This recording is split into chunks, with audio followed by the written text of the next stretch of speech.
আসসালামু আলাইকুম। শুভেচ্ছা নেবেন। আমাদের নওগাঁ জেলা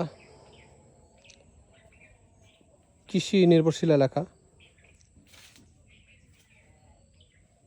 এই জেলায় ধান প্রধান ক্ষেত, এর পাশাপাশি কলা, বিভিন্ন রবি শস্য, আম হয়ে থাকে।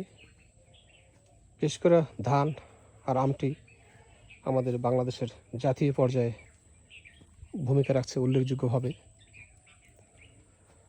সেই হিসাবে আমি নওগাঁর একজন ছেলে।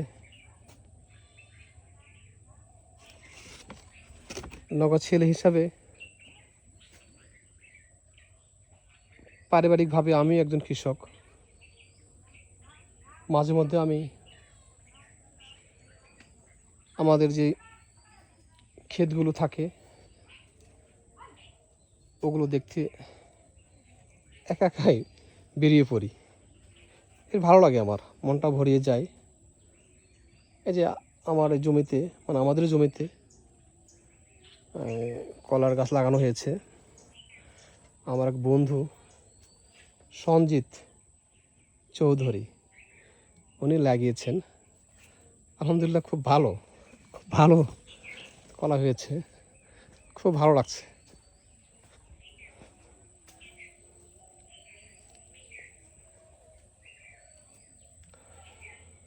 আর পাশে আমার আর এক বন্ধুবর, আমাদের জমি, বিনয় মণ্ডল, মানে এই যে দেখাচ্ছি কি লাগিয়েছে, করলা।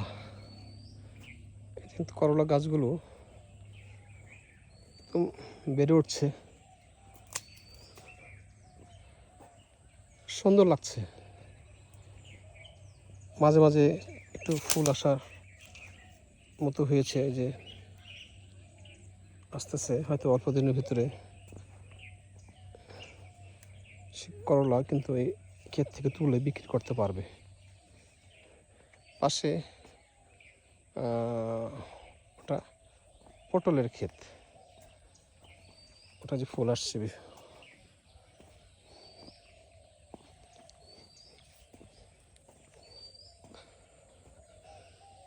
মাঝে মাঝে কাজের ফাঁকে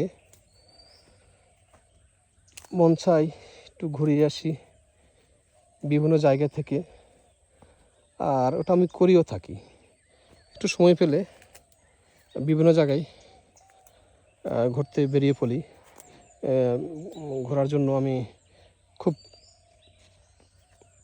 প্রিপারেশন লাগবে এমনটাও না, যে অবস্থায় আছি, যেভাবে আছি সেভাবে বাইরে পড়ি। তো এখন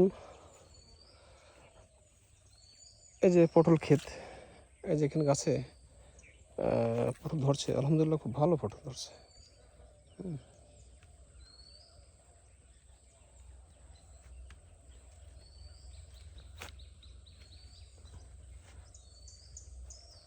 সবুজ ক্ষেত, এগুলো ঘুরলে আপনাদের কাজের পাশাপাশি আপনাদের মনটাও ভরিয়ে উঠবে। ঠিক আছে, সবাই ভালো থাকবেন। সকলের সুস্বাস্থ্য কামনায়। আল্লাহ হাফেজ।